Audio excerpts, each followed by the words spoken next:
मी शपथ घेते की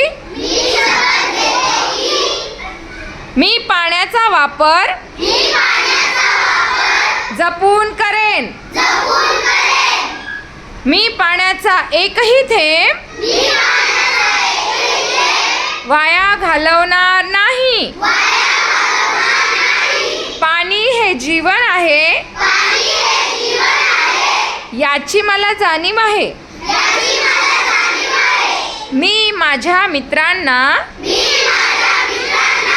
व कुटुंबातील सदस्यांना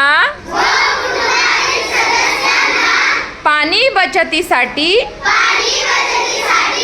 प्रोत्साहित करेन. मी पाणी बचतीसाठी नेहमी प्रयत्न करेन.